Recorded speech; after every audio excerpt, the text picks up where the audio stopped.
Every day is a new beginning. Shine your light. It's a day and the world is waiting.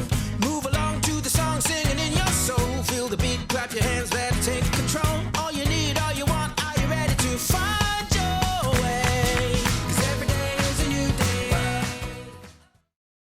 Hi, I'm Jessa Jeremiah. And I'm Justin Riley. Welcome to Wisconsin Family, and we are here on location at Madison Media Institute. We are so excited to be here today because we are surrounded by a lot of expensive equipment. Indeed, yes. We'll see if we can behave. We're going to learn later about a career in media, so you'll want to stick around for that. Yeah, absolutely. And we'll also be joined by Bonnie from the Learning Shop. We're going to make ice cream. I can't wait. One of my favorite foods. Of course. And we're going to learn about the art of coin collecting. Jim Essence joins us from Jim's Coins. It's all coming up next on Wisconsin Family. 'Cause every day is a new day.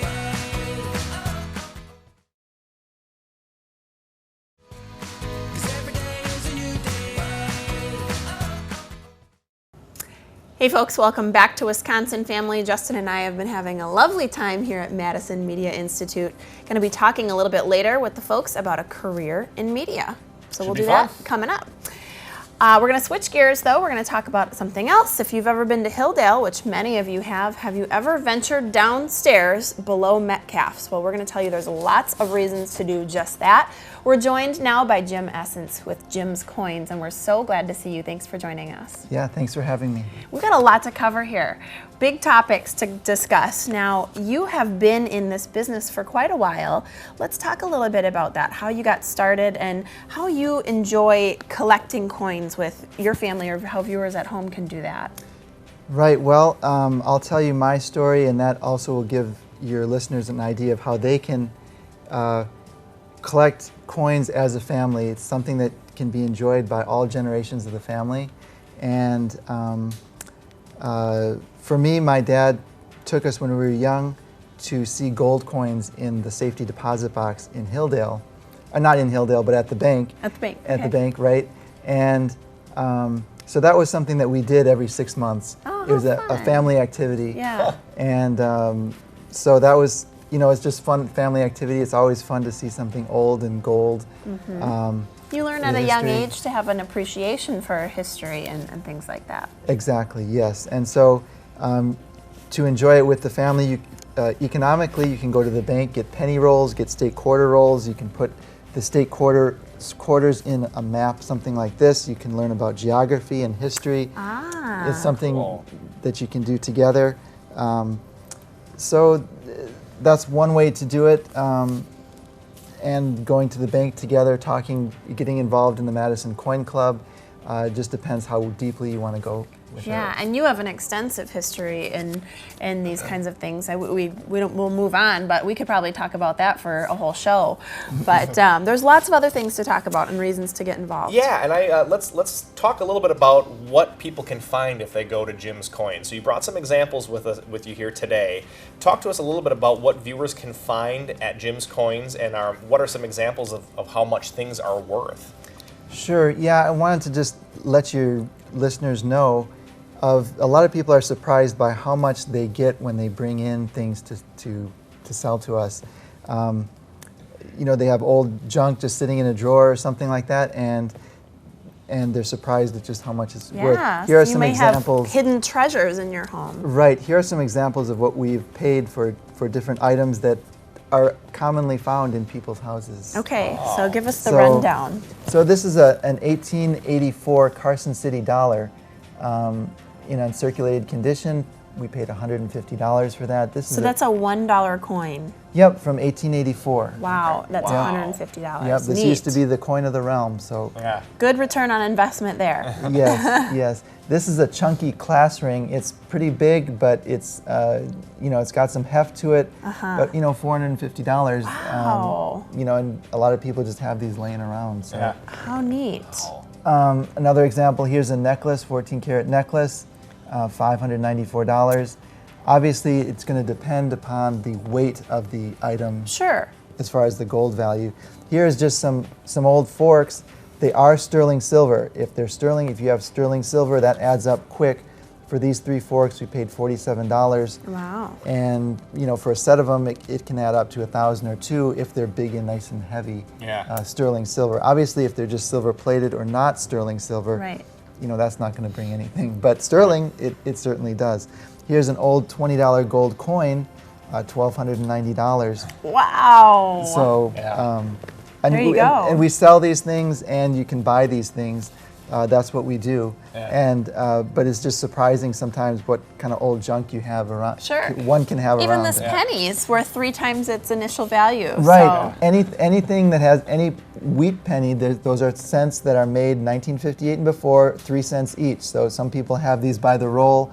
Some people like to go through cents. Sometimes you can still find them in circulation. Yeah. And so for viewers to know, you can go through your, your junk drawer, your old jewelry collection or whatever, all this stuff you're not using, and you can have no idea of whether or not it has value, and just bring it in and you'll appraise it and work with them. Right, yes, Okay. exactly. So that, I think that's wonderful. And one thing to ask is, you see commercials about gold and silver, and it's hard to sometimes know what's what. Is it a good time for people to buy or sell, if they've got it at home, gold and silver? What do you think? Well, that's a great question. We've done a lot of research in that area, some statistical analysis, 30-day and 90-day head and shoulders moving averages, and we've concluded that in the near and far future, we're very confident that gold and silver will move up or down. Okay. Oh, Okay. So good. you really Good analysis. you see, I just answered quickly. Well, thank you for that surefire answer. I love it. That's great. Sure. So there really is no way to predict. There is a way, to for sure predict. Sure. Otherwise, we could all be very Right. rich very quickly. Yeah.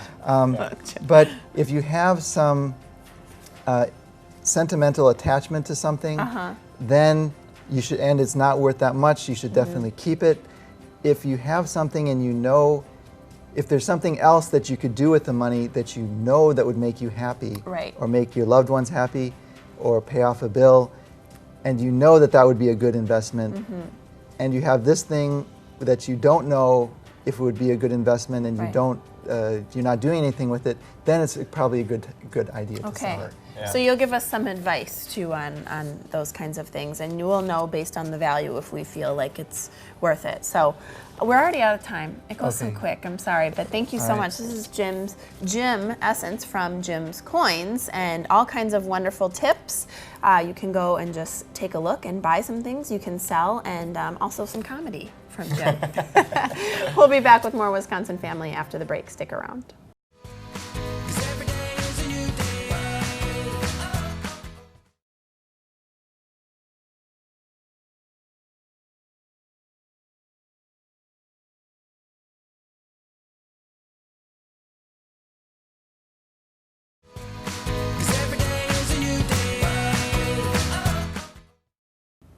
Welcome back to Wisconsin Family. We are on location at Madison Media Institute, so if you want to learn a thing or two about the thing or two that you could learn about media production, you'll want to stick around for the end of the show. Well said. But first, we are joined by Bonnie Pearson from the Learning Shop again. Bonnie, how are you? I'm great. It's sunny out. It Yes, thank you for mentioning that. Yes. My disposition is also sunnier.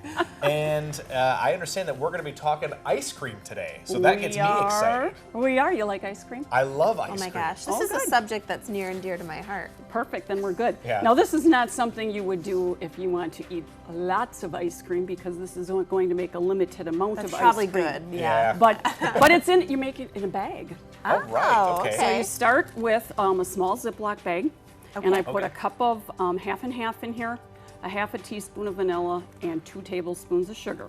Half and half vanilla and sugar. Okay. Okay. All and in together the now. in the big Ziploc bag, ice cubes and 6 tablespoons of rock salt. You know why you need the rock salt when you're doing ice cream? Why do you need the rock salt? It makes the ice cubes colder. Really? I had to look that up on Google. Oh, we always learn something new when you come. So rock anyway, salt makes you're going to ice put your colder. little bag in the big bag, seal her up, This is called shake and make, right? Yes, yes. Oh, okay. And then Got you a would name. shake, Okay. but I'm not going to do that because it will take some time for that to Okay. occur. So you get a little bit of a workout while you're making your ice cream. Yes, and if your kids are doing it, I used to do it with my Foolproof diet preschool kids. I'd have them wear mittens because their hands get really cold. Sure, yeah. But I did some yesterday, and I will have you guys try some. All right. All right. I knew this day was good. Here we go, Justin. Now remember, it's not like, you know, your Blue Bunny or whatever, but it's just It's kind fun, of a though. fun little thing for the kids to do. Oh, it's good. Yes. Well, this is what I'll be doing the rest of the segment. No, I'm just, I feel like I should be saying, welcome back to the restaurant show. that's right. We're here with some ice cream. Well, this is so much fun. What a fun activity for It the is. kids to do and just is. learn the process Yes. that you can actually make your own food Right. concept. Right. How fun. Okay. So, how do you do this? What do you purchase? This is the shake and make Yeah, ice cream. It's So just you just your buy those ingredients. ice and cubes that's it? and your cream, and I used half and half. I did not use skim milk or a lesser grade of milk because of the fat content. You need that fat. So you don't content. actually need any fancy gadgets. No. You just need the ingredients. Yes. Yeah. That's it. Yeah, and this one little bag made that amount of ice cream. That's great. That's Fabulous. nice. That's very cool. Let's talk a little bit. I see some fabulous books here. Summer, we're about to be Right. out of school, so Right. keep those brains working. Right. What do So we I do? thought I'd tie the ice cream summer. You know, you like ice cream in the summer, and tied it into our Summer Bridge books. Summer Bridge goes from preschool to 8th grade, and you can see up in the corner it's 1-2, which bridging means you're finishing 1st grade, going into 2nd grade. Got it. Okay. And it's just a nice little activity book for the kids to do over the summer, because over the summer they just don't do a lot of school type things, Yeah. and you're on vacation, but just to kind of keep it fresh in their heads, so when Yeah. they go back to school in the fall, that whole month of September isn't spent on reviewing what you just learned. Right. Yeah. So that's what's nice about the bridging books. I Yeah. like that very much. Well, and it keeps the kids sort of regimented a little Right. bit so that they've got some routine, you Exactly. know, going through, and you don't totally Exactly. start Your brains from don't scratch. completely shut down. Right. Yeah. Exactly. So, I guess the question that I would have from a teacher's perspective are these things that classroom teachers can buy and then give to their kids? I mean, how does that all work? Actually, we do have a program. It's kind of a fundraising program Okay. where classrooms can purchase the books Okay. for the regular price, but then the school gets a kickback of 20% in gift cards for our stores. And we have Okay. a lot of teachers who shop at the store. Yeah. So, you know, if your school is interested in fundraisers, you're helping the kids as well as helping the classroom teachers. And it's an easy way to do it. You just, contact us. You fill out the order forms. We get the books to you. We will deliver them to your door if you want. Oh, wow. And then Okay.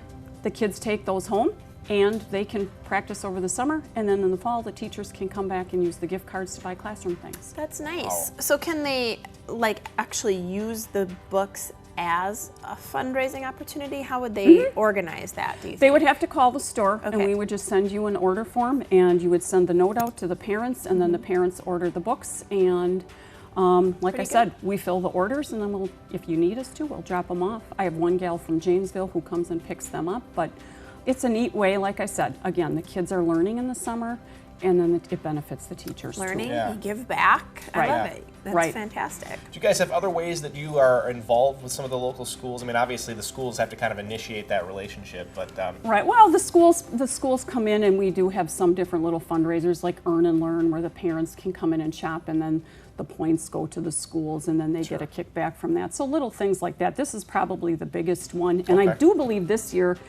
the kids ordering these get a $2 coupon attached inside the book, so they can come back to the store and buy some little treasure. there you go. Nice. Yeah, it's fun to let the kids do some of the shopping too. Right. I can just see the incentive here.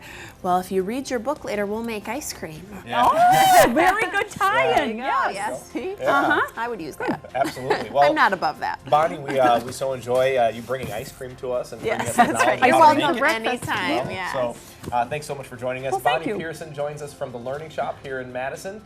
Don't go away. There is more Wisconsin Family coming up right after this. I have a Stick feeling around. that'll be gone. 'Cause every day is a new day.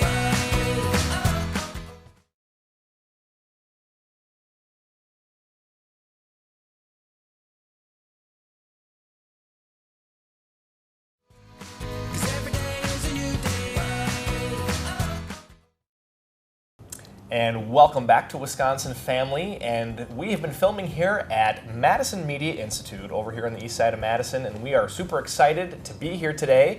And this is the segment that you've been all been waiting for. That's so right. We're joined now by Mike Bailey and David Healy from Madison Media Institute. Thank you so much for having us here, guys. Yeah, it's been a treat. Thank you. Thank you very much for coming. We appreciate you guys showing up and filming your show here. Yeah, Absolutely. we've had fun and we've learned a thing or two. Yeah, we have. I've been picking their brains before we started. And you guys recently kind of took on a sister campus, American Higher Education College, AHEC.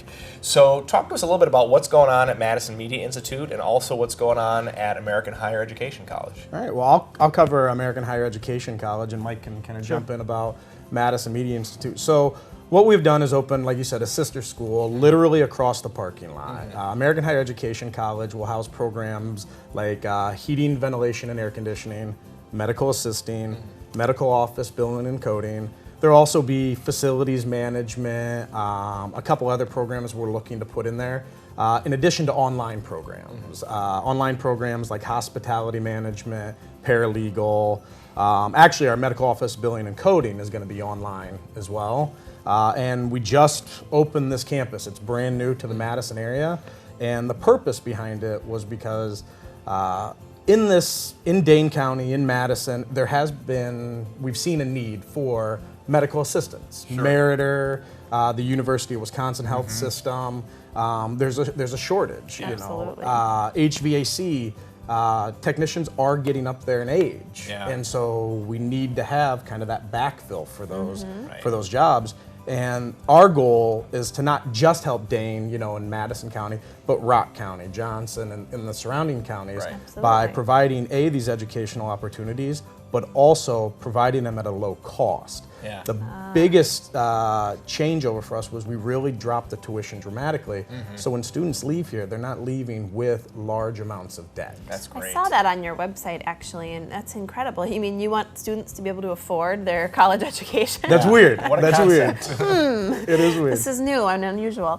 No, but that's wonderful, and kind of, what a great idea. And you're right about those fields, those industries. Certainly, the medical industry. Oh my goodness, we know those jobs aren't going away. They're just growing in need. So I think that's incredible. Exactly. Let's talk a little bit about, other than cost, of course, what maybe sets you guys apart from other options in the area. It sounds like there may be many things. All right. Well, yeah, I think that, in the Madison area, we have a long history. The school was actually started in 1969, and our history is in media.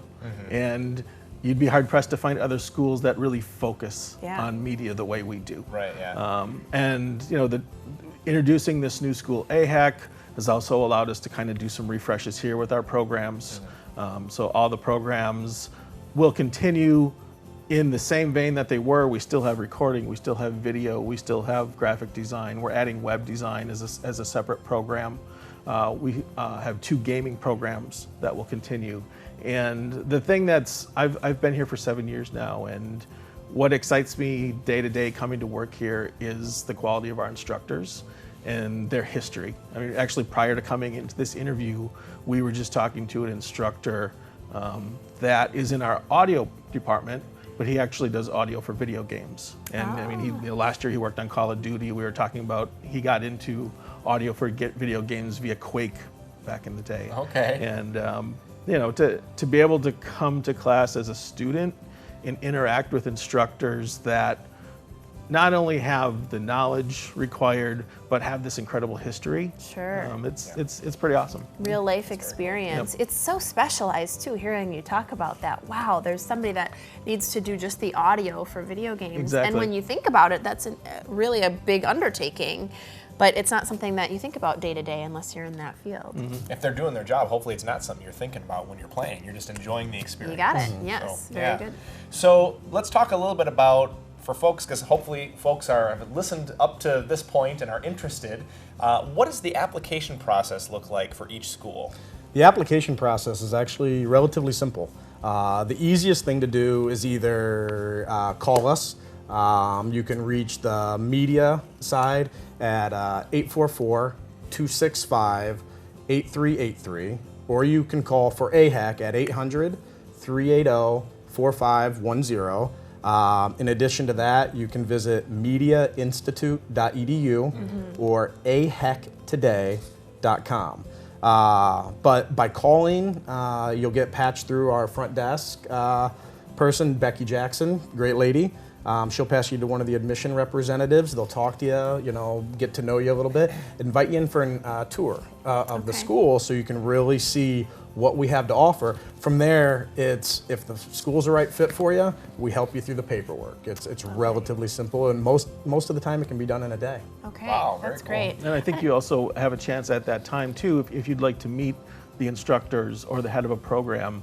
We're a small enough school that we're able to kind of make that happen pretty quickly. I really like that about here. It's a little bit of a smaller environment compared to, doing something like this at a large university or something of that nature. And there's a lot of benefit to that, I really, really think.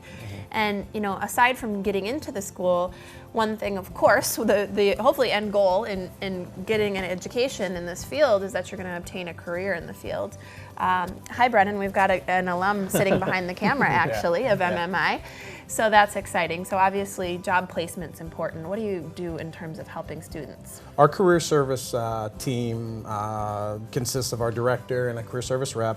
Their job is, while you're in school, help with mock interviews, help build your resume, identify things that you've done in school that help build your resume. One of the things we found is students weren't listing what they were actually doing on campus and how it pertained. And to a point Mike made, our instructors have incredible field experience. I mean, they've worked, in rec, they've worked with bands like U2, Gnarls Barkley, Nirvana, Foo Fighters, gaming, worked at Raven on big AAA games. Our video instructors have Emmys. They know what it takes, and that's what the students learn. Now just get it on your resume. Right. So they go through, help build the resume, help do job searches with the students. You can never guarantee a student a job, but you can point them in the right direction and give them the tools they need to land it. Right. So Absolutely. smart. You've got to really list that experience, because that's one of the benefits with working with a school like this is the real life hands-on experience. Yeah. And you forget to really make mention of that sometimes. Yeah. on your And I resume. think that the instructors add a lot to that job search process as well, because of, David mentioned the history they have. It's not just our career services people out there. It is the instructors day to day in their interactions with the professional world finding opportunities. Yeah. Really quick before we go, we just have a few seconds left. Are there any events coming up that you'd like to tell viewers about? Biggest thing is we have our next start coming up on May 23rd. If you're Okay. interested and you want to find out more information, please reach out to us. But we also have an open house in June. We're looking at doing a couple partnerships with local community organizations, some for charity. There's one big one we have. Yeah, next Saturday, April 23rd, at the Elks Lodge on Jennifer Street. We have a group of students in our marketing class that are putting together a benefit for Dry Hooch, which is a local organization that helps veterans. Okay. And nice. there's going to be an auction of many items. I know yesterday I saw a guitar come in from the rock band Saving Abel. So there's a guitar that's autographed by everyone, and I know there's Packers memorabilia and a bunch of great things. So next Saturday Lots at the going Elks on. Lodge. Okay, super. Cool. Thanks, guys. Well, It's been give fun. them a call. Go to their website to find out more information about that. Mike Bailey and David Healy, thank you so much for joining us today. you very much. Thanks for you. having us. That's all the Appreciate time it. we have for Wisconsin Family. We've been here on location at Madison Media Institute. And until next time, we'll see you later. Every day is a new beginning. Shine your light. It's a day and the world is waiting.